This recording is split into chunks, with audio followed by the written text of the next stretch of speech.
Brian Lehrer on WNYC. So some of you know my brother, the widely acclaimed author and designer and School of Visual Arts professor Warren Lehrer, considered a pioneer in the field of visual literature. Books written by him or others and visually designed by him. Some of his books are in the permanent collections of the Museum of Modern Art, the Getty in Los Angeles, the Pompidou Center in Paris, the Tate in London, and elsewhere.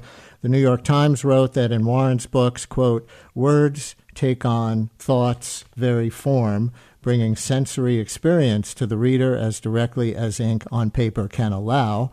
And once considered too far ahead of his time, now the times are beginning to catch up to him, unquote, from the New York Times. And that review of previous work may be more relevant than ever when the Times says words take on thought's very form, because Warren has a new novel that channels the inner thoughts of a character named Dr. Nora Hansen, a historian who had a stroke that deprived her of the ability to speak. The book contrasts the words from the thoughts in her head with the few ones at the beginning of the book that she is able to get out of her mouth. Listeners, in a few minutes, we'll invite you to share your own real-life stories of that or of someone you know, of recovering the ability to speak after it's been lost. Format-wise, although I will admit to being completely biased, I will say this is an extraordinarily innovative book. It's a digital book. It exists only online. Some of it is like little videos of the text in the book presenting itself to you. Other sections you read by scrolling at your own pace. As new graphically designed paragraphs appear, Warren calls this kinetic typography. And the entire book has a musical score, both the parts that you scroll through and the parts that display themselves. The composer is Andrew Griffin, and the programmer for bringing this book to its unique digital life is Artemio Morales. I know that's a lot, but it's a book you experience, not just read. It takes about a half hour. Here's an audio excerpt of Warren's creative partner, Judith Sloan, she's also his wife, reading about 2 minutes, a little over 2 minutes of the book. What you'll hear is the musical score for that section of the book in the background, and you'll hear Judith reading from the inner thoughts of the character, Dr. Hansen, as she suffers from this condition of aphasia, and then the few sounds that Hansen can get out of her mouth. So settle in here and imagine yourself, for the next couple of minutes, quietly struggling with words like soup versus soap, musing on what a mouth looks like, and processing the thoughts that are stuck in your head.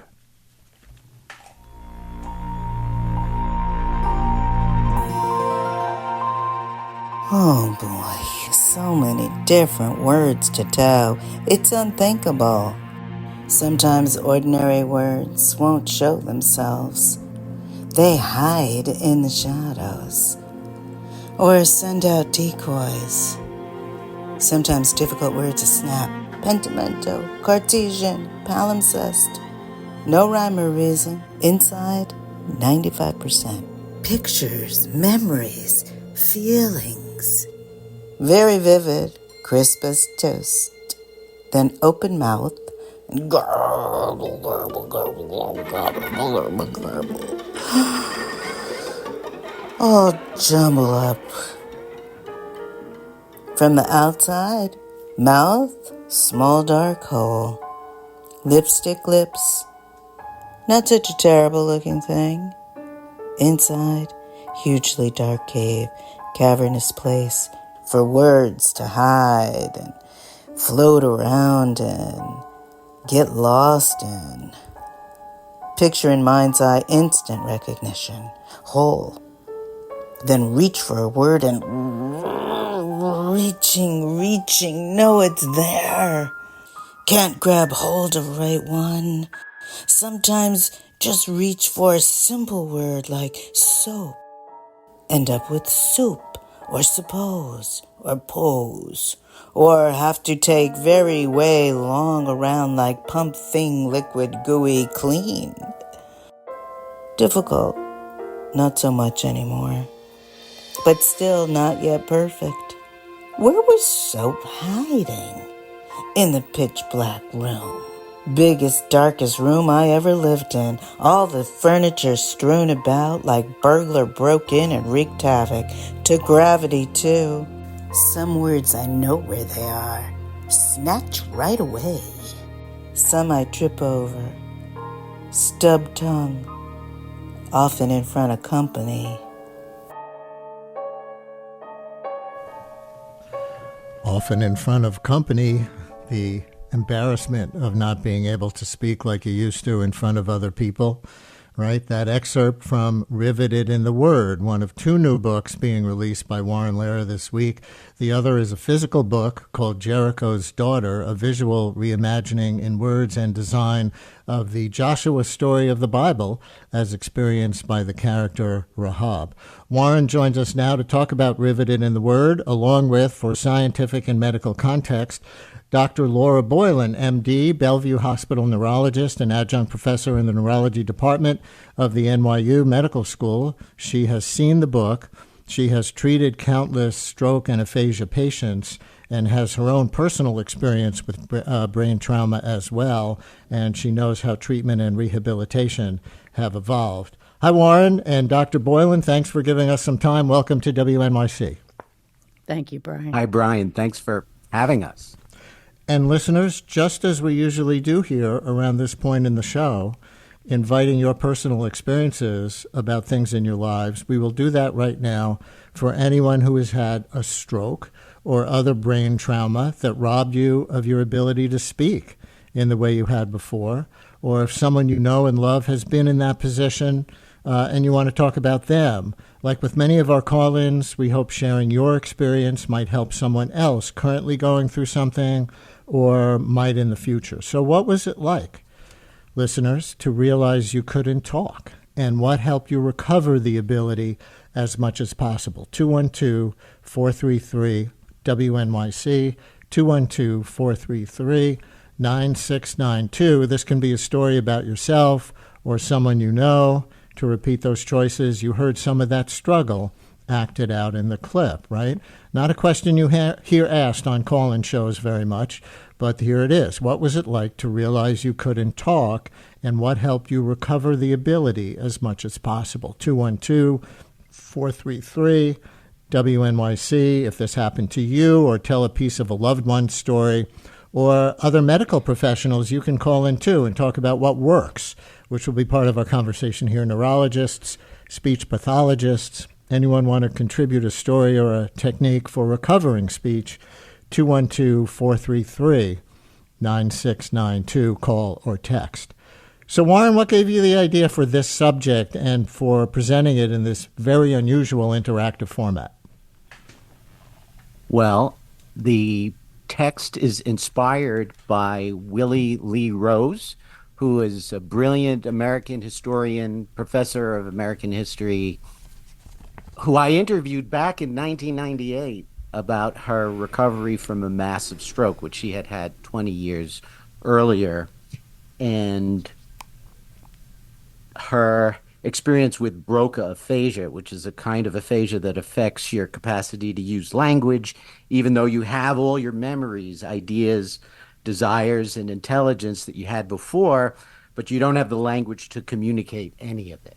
So I fictionalized this short story that's an interior narrative, someone who is in bed, waking up for most of the story, and you find out later that it's a day that's kind of momentous in that she's achieving a breakthrough, doing something, a number of things that she hadn't done in quite a while.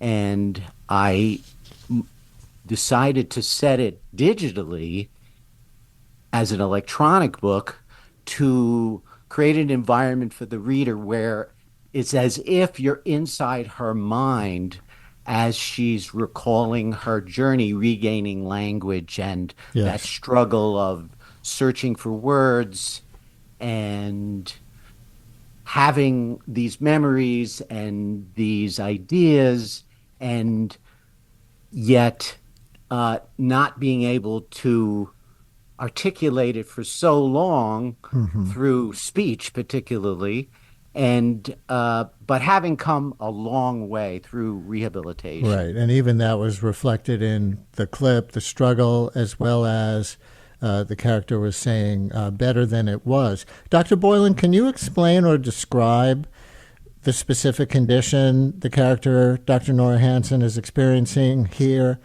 called Broca's aphasia? Sure. Thanks for having me here, Brian and Warren. Broca's aphasia is one sort of language disorder. That's distinct from people who have trouble physically forming the words. It's a disturbance, actually, of language, of syntax, of grammar. And Broca's aphasia, traditionally, it was the first aphasia discovered by Broca. It's always named after the discoverer. The patient's name was Leborn. And the person is able overall to understand what's being said, yet not to express themselves. Always it's been a puzzle to me, or initially was a puzzle to me. How can you think if you have a problem expressing language? I experience thinking, I think many people experience thinking as a linguistic task, a little narrator constantly running. But I think this work, the book really brings that home, this discrepancy between the internal life and the external life, and yes. Internal language and external language. And that's the experience. There's different types of aphasia. None of them are really pure, but this one is a classical one. And when I say none of them are pure, there's kinds where you can produce words but not understand things, where you can simply not repeat things that are said to you. I won't go into them all, yes, but they all in break this you case, off. The character, from my reading of the book, understands everything that's coming in, but has the trouble that we've been, talking about and listened to in the clip, getting words out. Let's take a phone call. Erin in Brooklyn, you're on WNYC. Erin, thank you for calling in. Thank you so much. My mother has a speech aphasia. It's been happening over the last 2.5 years or so. She did have a mild stroke, but her doctors say it was not in the part of her brain that was affected her speech. And the fact is, the aphasia didn't begin until about after the stroke, and it's gotten worse. Her doctors haven't found any evidence of dementia or, FTD, and I'm just wondering if if there could be any other cause, maybe a non-neurological cause for aphasia? Dr. Boylan, do you know? Well, if it's an aphasia, you're kind of implying by using the word that it is a neurological cause. You don't always see something structural. Aphasia is a description of a disorder of language. It can happen in children as a developmental problem. It can happen from neurodegenerative disease. It's different from simply not being able to speak. There's this use of a word, that you use a word and substitute it for the target word. For example, the soup and the soap, or the sue, and the word may be related in meaning or in sound. So there are many different types of aphasia, and there also are a range of other communication problems which are based on a number of other neurological deficits. So there are many. Aphasia is just a syndrome. It's like saying you have a cough, but there are many reasons that you may be coughing. Erin, I hope that's helpful. Warren, on you as an artist who created this book, you've told me you've almost had to defend the definition of it as a book, as opposed to calling it, an app or something else. What makes it a book if people experience it in this very unusual way where it presents itself to you in sections and you scroll through it in other sections as it changes visually, not just the text going by? Well, it's a book for me because you read it. Unlike an audiobook where an actor or the author reads the text to you, in this case, you are always reading. Sometimes you're reading columns of text in a more traditional way at your own pace. But other times, as you mentioned in your setup, there are these animated sections where you're reading, in a sense, at the rhythm and the pace of my protagonist, Nora, of her thoughts. And there's also a soundtrack. So, in a sense, you get that experience of being a performer who's reading with a soundtrack. And you move from beginning to end, although you can navigate back and forward and review and reread. And so I'm coming out of a tradition of many years of writing and designing books. And for a period of time over the past 20 years, I've also been enhancing those books with animations and audio that you access online or in performance or in exhibition. And this was the first time I decided to make a fully electronic book. Yes. So right. And I when like you the say idea animation, that both. Yeah. I'll just give the listeners one tiny example because I think it'll be clear enough. At one point where Nora isn't really able to move very much after her stroke, someone else is combing her hair, and you see the word comb moving on the page as if somebody is combing her hair. Same thing with the word toothbrush, as somebody else is brushing her teeth. Visually very compelling. Again, I'm completely biased and extremely, innovative. Certainly, I've never seen a book that was presented in this form before. So, and it is, I know, kind of a next step of the work in visual literature that you've been doing your whole career. Rick in Forest Hills, you're on WNYC. Hi, Rick. Hi, this is Rick. How are you? Good, how are you? Good.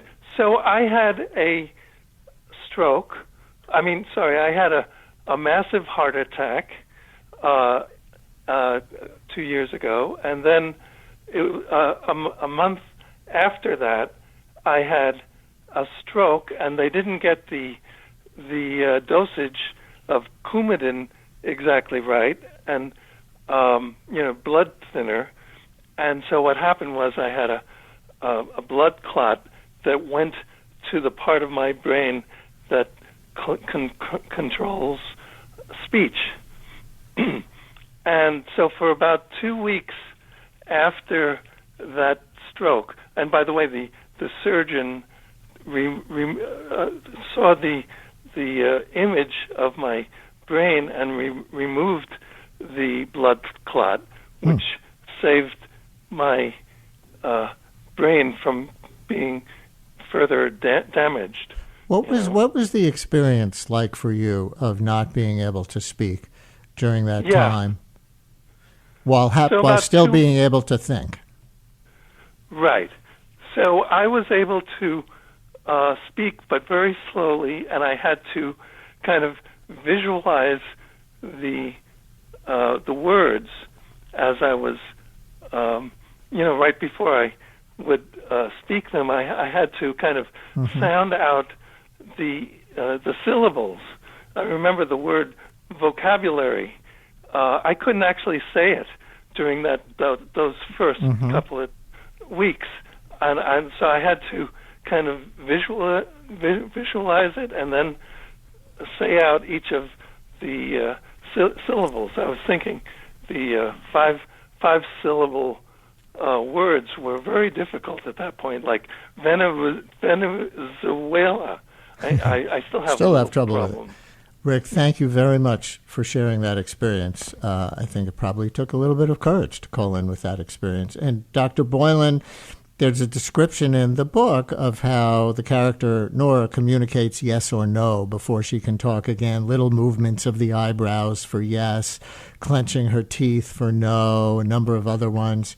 Is that real and frequently a phase of recovering the ability to communicate? And what else would you like to say about the process that you help lead patients through to recover the ability to speak as closely as possible to how they did before the events? Yes, I think that what that shows, that's in a communication with her partner, those different movements and gestures. And gestural language and the way we communicate, and something called the pragmatics of language, which is the way you honor a call and response between people. These are typically preserved. The person is not lost in this. So people who are closer, the couples who always know what the other one is going to say, are going to be able to understand the meaning of gestures and meaning even of missed words better than other people. I think an important thing for people to know is that when someone has an aphasia, it does not help to speak louder. The person is not less mature than anyone else. Actually, I think the comb and the bowl were, I don't know, Warren would know, but I think that was a frustrating thing where the nurse was holding up a comb and a brush and saying the word more loudly. I remember the bowl had a very large O, and it's not really the problem that you don't know the word. You don't need to be taught the word. That's very useful, I hope, for people. And we're going to run out of time soon, so I want to make sure to get in the fact that for people interested in this, there will be 2 book launch performance and reading events this weekend on Riveted in the Word and Warren's other new book, Jericho's Daughter, with guest performers Judith Sloan, who we heard in the clip, and Najla Saeed. Tomorrow night, Friday night, 6:30 at the Center for Book Arts on 27th Street in Manhattan, and Saturday afternoon at 4 o'clock at the Topaz Arts Center in Woodside, Queens, as part of their spring salon. And these events are free, but seating is limited, so they say go to centerforbookarts.org or topazarts.org. Warren, briefly, what kind of performance related to this book can people expect at these? Well, Judith, my partner, Judith Sloan, will be reading excerpts as I demonstrate the book app, which you can purchase, by the way, on the Apple App Store, not on the Apple book side, but it's its own custom app. So on the Apple App Store, just search for Riveted in the Word, and I'll be showing the visuals as Judith is performing excerpts.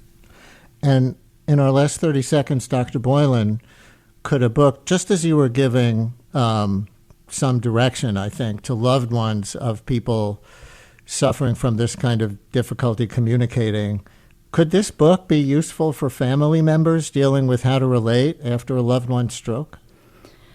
Yes, I think it's helpful because it really drives home this difference that there's more going on and the need for patience.